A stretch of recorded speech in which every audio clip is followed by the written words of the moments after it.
आप किसी पॉलिटिशियन को, किसी क्रिकेटर को या किसी एक्टर को पसंद करते हो या ना करते हो, मगर आप इस देश में रहने वाले हर एक साइंटिस्ट को दिल से पसंद करते होंगे और उनकी बहुत रिस्पेक्ट करते होंगे। साइंटिस्ट हमारे देश की ग्रोथ में मैसिव कंट्रीब्यूशन देते हैं, नेशन बिल्डिंग में उनका एक बहुत बड़ा रोल होता है। हम में से अगर किसी को साइंटिस्ट बनकर देश सेवा करने का मौका मिले तो ये हमारे लिए किसी ड्रीम जॉब से कम नहीं है।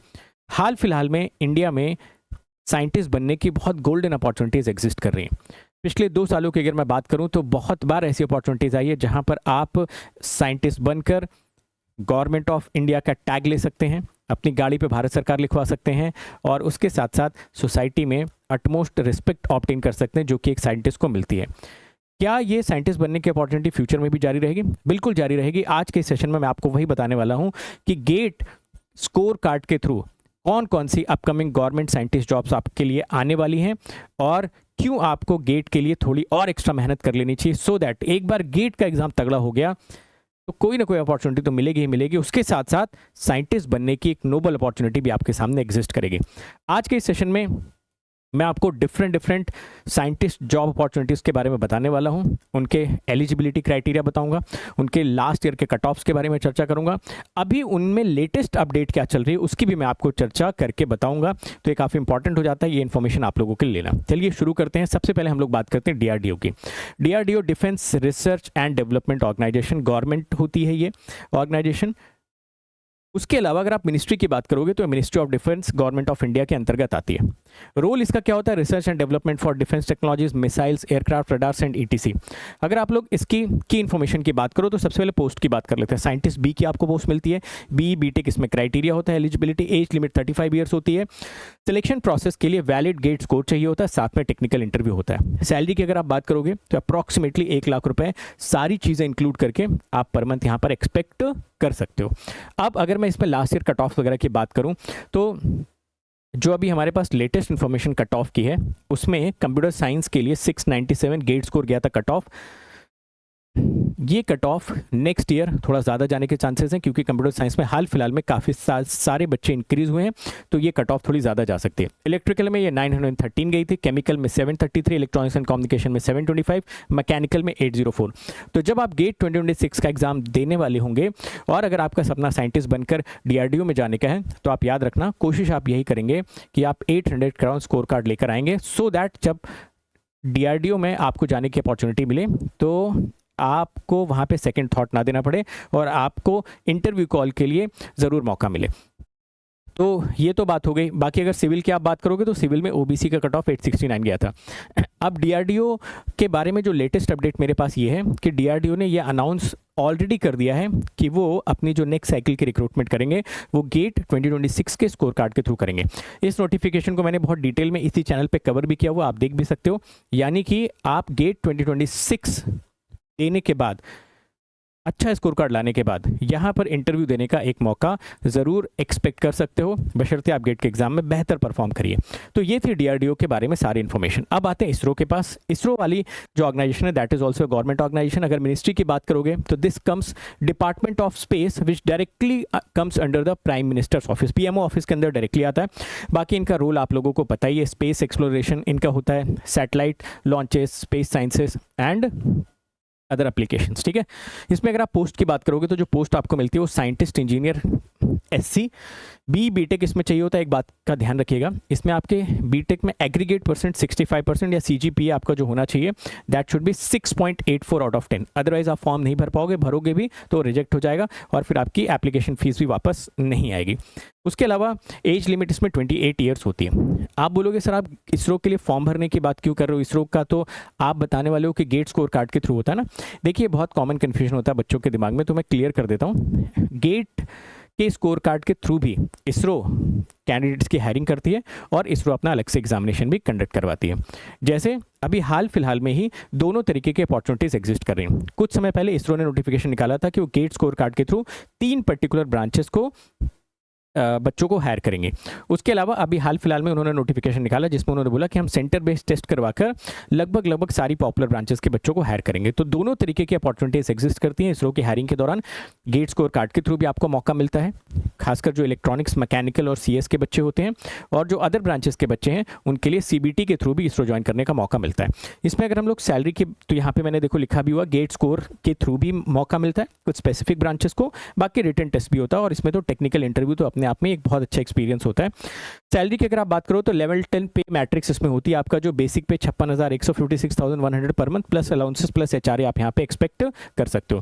इसरो के अगर कट ऑफ की हम बात करें गेट स्कोर के थ्रू, तो जैसा मैंने आपको बताया इलेक्ट्रॉनिक्स, मैकेनिकल, कंप्यूटर साइंस को जनरली ये गेट स्कोर कार्ड के थ्रू भी हायर करते हैं। तो इसमें जो इलेक्ट्रॉनिक्स का कट ऑफ गया था दैट वाज 721, मैकेनिकल का 801 और कंप्यूटर साइंस का जो कट ऑफ गया था दैट वाज 813। लेटेस्ट अपडेट इसकी ये है कि एक तो जो इसरो अपना written examination computer based test करवाती सीबीटी टेस्ट, वो एग्ज़ाम अभी हाल फिलहाल में पोस्टपोन हो गया था। तो इसकी नई डेट इन्होंने दे रखी है 26 अक्टूबर, ठीक है, 2025। नेक्स्ट ईयर क्या ये अपॉर्चुनिटी मिलेगी? बिल्कुल पूरी चांसेस है कि इसरो में आपको नेक्स्ट ईयर भी वैकेंसीज देखने को मिलेंगी गेट स्कोर कार्ड के थ्रू भी, और अपना अलग से एग्जाम भी कंडक्ट करवाएंगे क्योंकि बहुत मैसिव डेवलपमेंट्स हो रहे हैं इसरो में, तो वहाँ पे उनको इंजीनियर्स की रिक्वायरमेंट रहेगी। उसके अलावा जो गेट स्कोर कार्ड के थ्रू जिन बच्चों को हायर किया था उनके अभी हाल फिलहाल में इंटरव्यू चल रहे हैं। तो जो गेट स्कोर कार्ड के थ्रू बुलाए गए थे उनका इंटरव्यू लिया जा रहा है, और सीबीटी के थ्रू जिनको वो हायर करने वाले हैं उनका एग्जामिनेशन 26 अक्टूबर को होने वाला है। ये 25 की अपडेट है। 26 में भी आप इसमें वैकेंसी तय मान के चलो आने वाली है, तो अपने प्रिपरेशन को रोकना नहीं है, कंटिन्यू करते रहना जब तक हाथ में कोई जॉब ऑफर हमारे नहीं आ जाता है। बार की बात कर लेते हैं। देखिए, बार एक ऐसा एग्जामिनेशन है जिसमें आप लिख के दे सकते हो कि हर साल एग्जामिनेशन कंडक्ट करवाया जाता है, साथ में गेट के स्कोर कार्ड के थ्रू भी हायर किया जाता है। यानी बार के एग्जाम में भी दो तरीके की अपॉर्चुनिटी है। गेट का एग्जाम आपका अच्छा हो गया, आपको लग रहा है कि यार गेट स्कोर कार्ड के थ्रू ही मुझे इंटरव्यू कॉल आ जाएगी, तो आपको एग्जाम देने की जरूरत नहीं है। गेट का एग्जाम थोड़ा ऊपर नीचे हो जाता है, तो आप इसके अलग से सेंटर बेस्ड टेस्ट वाले एग्जाम को भी अटेम्प्ट कर सकते हो। बार की अगर आप बात करोगे, Bhabha atomic research centre, government आपकी ये बॉडी होती है। अगर आप इसमें मिनिस्ट्री की बात करोगे तो डिपार्टमेंट ऑफ एटॉमिक एनर्जी के अंतर्गत आता है। Again this directly comes under the prime minister's office. इसमें रोल आपका न्यूक्लियर रिसर्च वगैरह का होता है, atomic energy, reactors, medical isotopes के बारे में यहाँ पे रिसर्च होती है। अगर आप पोस्ट की बात करोगे तो साइंटिफिक ऑफिसर की पोस्ट मिलती है। बीटेक में इसमें देखो यार 60% और 6 CGPA आपको मेंटेन करना पड़ेगा। एज लिमिट 26 साल की होती है। बाकी इसमें गेट स्कोर कार्ड के थ्रू भी आप इंटरव्यू के लिए जा सकते हो, बार का ऑनलाइन टेस्ट देकर भी टेक्निकल इंटरव्यू दे सकते हो। मंथली सैलरी की अगर आप बात करोगे तो 1,34,000 इंक्लूडिंग अलाउंसेस और एचआरए आप ये हाथ में अपने एक्सपेक्ट कर सकते हो। इसमें अगर मैं कट ऑफ की बात करूँ, जो लेटेस्ट डेटा मेरे पास है, तो इसमें जो गेट स्कोर कार्ड के थ्रू जिन बच्चों को बुलाया गया था इंटरव्यू के लिए, मैकेनिकल में 743, केमिकल में ये कट ऑफ गया था 693, सिविल में 817, इलेक्ट्रिकल में ये गया था 720, इलेक्ट्रॉनिक्स में गया था 788, कंप्यूटर साइंस में 831, इंस्ट्रूमेंटेशन में 503। ये जिनको गेट स्कोर कार्ड के थ्रू इंटरव्यू के लिए बुलाया गया था। अब अगर हम लोग यहाँ पे बात करें कंप्यूटर बेस्ड टेस्ट की, तो इसमें देखिए क्या कट ऑफ गई थी डिफरेंट ब्रांचेस की। मैकेनिकल का आउट ऑफ 389 कट ऑफ गया था, केमिकल का 141 गया था, सिविल का 103, इलेक्ट्रिकल का 119, इलेक्ट्रॉनिक्स का 80, कंप्यूटर साइंस का 124 और इंस्ट्रूमेंटेशन का 80। ये कट ऑफ आपका गया था। तो इसमें भी मेरा सजेशन ये होगा कि अभी से आप अपने दिमाग में ये मत बना के बैठो कि मैं अलग से एग्जाम दे दूंगा। अभी पूरी तरीके से गेट पे अपने आप को फोकस रखो, गेट में अपना बेस्ट शॉट देने की कोशिश करो, ठीक है। क्योंकि अगर आपने वहाँ पे एक अच्छा परफॉर्मेंस दे दिया ना, तो मोर और लेस मान के चलो सारी अपॉर्चुनिटीज़ आपके लिए ओपन वहीं पर हो जाएंगी। अब इसमें लेटेस्ट अपडेट ये होती है कि जो बार का नोटिफिकेशन आता है, ये जनरली आप न्यू ईयर के अराउंड मान के चलो 31 दिसंबर या 1-2 जनवरी के आसपास आ जाता है। जैसे इस साल मुझे याद है 1 जनवरी को आ गया था, तो 2 जनवरी को मैंने आप लोगों के लिए वो नोटिफिकेशन कवर भी किया था। इस बार भी करूँगा, तो वहाँ पर आप उसकी सारी डिटेल्स देख सकते हो, समझ सकते हो। नेक्स्ट हम लोग बात करते हैं bureau of Indian standards. This is also a government organisation, ministry of consumer affairs, food and public distribution के अंतर्गत ही आता है। बाकी इनका जो मेन काम होता है वो होता है national standards body, product certification, ISI marking, hall marking, ये सब करना होता है। पोस्ट इसमें साइंटिस्ट बी की मिलती है। बीटेक में भी इनको भी 60% चाहिए होता है मिनिमम। 30 ईयर्स की एज लिमिट होती है। वैलिड गेट स्कोर इनको चाहिए होता है, साथ के साथ टेक्निकल इंटरव्यूज चाहिए होती है। और अगर दिल्ली जैसे सिटी की बात करो तो यहाँ पर 1,14,945 रुपये आपको सैलरी भी मिल जाती है। जो ब्यूरो ऑफ इंडियन स्टैंडर्ड्स होता है, ये भी आपका गेट स्कोर के थ्रू हायर करते हैं। जनरली क्या होता है कि इसमें सीट्स कम होती हैं, इस वजह से कट ऑफ काफ़ी ज़्यादा जाता है। जैसे इलेक्ट्रिकल की बात करो तो 914, केमिकल में 950 और सिविल में 948 ये कट ऑफ गया था, जो लेटेस्ट डेटा है।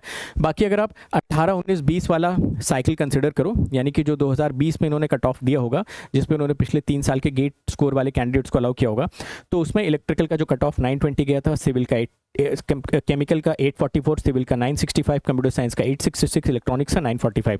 तो अगर आप इस डेटा को देखो तो आपको थोड़ा सा ये आइडिया लग जाएगा कि कट ऑफ जनरली इसमें थोड़ा सा हायर साइड पे रहता है। नेक्स्ट हम लोग बात करते हैं IPR की। ये भी एक अच्छा ऑर्गेनाइजेशन होता है। Again India institute of plasma research ये होता है, ठीक है, गांधीनगर गुजरात में। Again this is a government organisation, department of atomic energy, government of India के अंतर्गत ये आपका आता है। इसमें जो पोस्ट होती है वो आपको ट्रेनी साइंटिफिक ऑफिसर की मिलती है। इसमें भी देखो 60% और 6/10, यानी जितने भी लोग अभी बीटेक में हो यार, कम से कम आप कोशिश करो 70% आप अपना या एटलीस्ट 7.5 के आसपास CGPA मेंटेन करके चलो। एज लिमिट 26 ईयर्स होती है। अब इसमें देखो क्या होता है, ये थोड़ा सा एक अलग सी चीज़ मैं आपको बता देता हूँ। एक तो देखो इसमें गेट स्कोर के थ्रू भी आपको बुलाया जाता है इंटरव्यू के लिए। इसके अलावा जो बार्क में आपका सिलेक्शन होता है इंटरव्यू के लिए, तो सपोज 1000 बच्चों को इंटरव्यू के लिए बुलाया गया, उसमें से 100 बच्चों को बार्क ने सेलेक्ट कर लिया, बाकी जो 900 बच्चे बचते हैं ना, उन बच्चों को भी कभी कभार ये IPR सीधे इंटरव्यू के लिए कॉल कर लेते हैं कि आपने बार्क का रिटन क्लियर किया हुआ है तो आप यहाँ पे डायरेक्ट आके इंटरव्यू दे लो, और अगर यहाँ वाला इंटरव्यू आप क्लियर कर लेते हो तो आपको डायरेक्ट हम लोग पोस्टिंग दे देंगे। बाकी इसमें भी वही देखो आपका लेवल 10 ऑफ पे मैट्रिक्स यानी 56,100 बेसिक पे अगर आप इसमें कंसिडर करो तो ये आपकी पेमेंट यहाँ पे स्टार्ट हो जाती है। लास्ट में बात करते हैं NIC की। देखिए NIC वैसे तो गेट स्कोर के थ्रू हायर नहीं करता है, बट इससे रिलेटेड एक इंपॉर्टेंट इन्फॉर्मेशन थी, वो पहले आपको दे देता हूँ। असल में क्या है कि NIC की जो पिछले 2 साल से हायरिंग वगैरह की साइकिल्स चल रही थी वो कंप्लीट हो गई है। तो अब आप एक्सपेक्ट कर सकते हो कि NIC भी आपको अच्छी खासी हायरिंग नंबर्स देगा in the month of November और दिसंबर, ठीक है। तो इसकी भी हायरिंग के आने के चांसेस हैं। नोटिफिकेशन जैसे आएगा मैं आपको डिटेल इसकी बता दूंगा। मीनवाइल ये भी आपका गवर्नमेंट ऑर्गेनाइजेशन होता है। मिनिस्ट्री की बात करोगे तो ministry of electronics and information technology MITI के अंतर्गत ये आपका आ जाता है। पोस्ट इसमें साइंटिस्ट भी, साइंटिफिक ऑफिसर की मिलती है। एलिजिबिलिटी BE BTech होता है। मिनिमम 65% एग्रीगेट चाहिए। एज लिमिट 30 होती है। रिटन टेस्ट और टेक्निकल इंटरव्यूज चाहिए इसमें आप लोगों को, ठीक है। बाकी जब इसका नोटिफिकेशन आएगा तो डिटेल में इसके बारे में चर्चा कर लेंगे। आई होप आज का ये सेशन आपको काफ़ी वैल्यूएबल लगा होगा। एक क्रिस्प और कंसाइज इन्फॉर्मेशन आपको मिल गई होगी कि आप जब गेट 2026 दे चुके होगे तो इतने सारे साइंटिस्ट की जॉब्स आपका वेट कर रही होंगी, और वो भी सीधे गवर्नमेंट ऑफ इंडिया की तरफ से, बशर्ते गेट में आपको अच्छा परफॉर्म करना है, उसके बाद इंटरव्यू में जाके आपको अच्छा परफॉर्म करना है। तो ये साइकिल सभी को फॉलो करनी पड़ती है, आपको भी करनी पड़ेगी। कोई ईजी वे आउट नहीं है कि सर अरे ये तो सर गेट में अच्छा करना पड़ेगा फिर इंटरव्यू देना पड़ेगा। भाई जितने भी लोग साइंटिस्ट बने हैं, जितने भी लोग इंजीनियरिंग सर्विसेज ऑफिसर्स बने, जितने भी लोग गेट में अच्छी रैंक लेके आते हैं, सब लोगों ने ये साइकिल क्रॉस करी हुई है। उसके लिए एक सिस्टमैटिक प्लानिंग करिए, ज़बरदस्त तरीके से मेहनत करिए, फोकस होके अपने आप को डिसिप्लिन रख के एक लंबे समय तक हार्डवर्क करेंगे तो कोई ना कोई एक ऑल इंडिया लेवल की अपॉर्चुनिटी आपके सामने एग्जिस्ट करेगी, ठीक है। उसके अलावा मैं आपको बता दूं अनअकैडमी पे इस समय जो ऑफर चल रहा है वो one of the best offers in the history of Unacademy, जिसमें कि आप 9 मंथ का अगर सब्सक्रिप्शन लेते हो तो 9 मंथ आपको फ्री मिल जाएंगे, और 15 मंथ का सब्सक्रिप्शन लेते हो तो 15 मंथ आपको फ्री मिल जाएंगे। कोड आप लोगों को पता है कौन सा यूज़ करना है, विशाल गेट, VISHALGAT। नीचे डिस्क्रिप्शन में लिंक भी दे रखा होगा, आप डायरेक्टली उस लिंक पे भी क्लिक करके सब्सक्रिप्शन ले सकते हो। जैसे आप सब्सक्रिप्शन लेते हो तो आपके मेल पे कोड आ जाएगा कि आपने विशाल गेट कोड यूज़ किया हुआ, आप उसका स्क्रीनशॉट मेरी टीम को सेंड कर देना। मेरी टीम आपको इमीडिएटली एक डाउट सॉल्विंग व्हाट्सएप ग्रुप में ऐड कर देगी, जहां पर आपका कोई भी डाउट आता है आप उसका फोटो खींचो, ग्रुप में डालो। उस ग्रुप को मैं पर्सनली मॉनिटर करता हूँ, मेरे साथ मेरी टीम रहती है, आपके सारे डाउट्स को वहाँ पे सॉल्व किया जाता है। टेक्निकल डाउट्स को हमेशा वहाँ पर इंकरेज करते हैं, जितने पूछने डाउट्स आप पूछो, आपको सही डायरेक्शन देते हैं सो दैट आप कम टाइम में गेट में अच्छी रैंक लेकर आ पाओ। जो लोग गेट 27-28 को टारगेट कर रहे हैं उनके लिए मैसिव अपॉर्चुनिटी कि आप 15 मंथ का अगर सब्सक्रिप्शन लेते हो तो प्लेटफॉर्म को आप 2.5 साल तक एक्सेस कर सकते हो। उसमें आप अपनी गेट की, ESC की, PSU की सारी जर्नी यहाँ पे आके कंप्लीट कर सकते हो। तो मैं एक्सपेक्ट कर रहा हूँ कि आप लोग अपनी जर्नी स्टार्ट करोगे। अभी मेरे अपकमिंग सब्जेक्ट्स जो हैं उसमें मैं आप लोगों के लिए EMFT स्टार्ट करने वाला हूँ, EC और इलेक्ट्रिकल दोनों के लिए। उसके अलावा एप्टीट्यूड भी इस बार मैं आप लोगों को पढ़ाने वाला हूँ। अपार्ट फ्रॉम दैट अभी मैंने कम्युनिकेशन सिस्टम में एम्पलीट्यूड मॉड्यूलेशन खत्म किया हुआ है, तो आप एंगल मॉड्यूलेशन से भी मेरे साथ वहाँ पर आकर जुड़ सकते हो। सो उसके अलावा जिन लोगों ने अभी इंजीनियरिंग सर्विसेज का रिटन क्वालिफाई किया है वो हमारे साथ जुड़कर इंटरव्यू की प्रिपरेशन कर सकते हैं। नीचे डिस्क्रिप्शन में उसका भी लिंक मिल जाएगा, आप उसको ज्वाइन कर सकते हो। बाकी जो हमारे क्रैश कोर्सेज चल रहे हैं that is starting from 12 September start हो चुके हैं। उसमें इलेक्ट्रॉनिक डिवाइसेस अभी आपका चल रहा है, ठीक है। बाकी एकलव्य बैचेस भी अपना स्टार्ट हुआ है, और यहाँ पर भी आप अपना basic subject digital logic start कर सकते हो। So that's it from my side. I hope हम लोग फिर मिलेंगे किसी नेक्स्ट सेशन में ऐसे ही वैल्यूएबल इंफॉर्मेशन के साथ। Thank you so much, see you in the next session.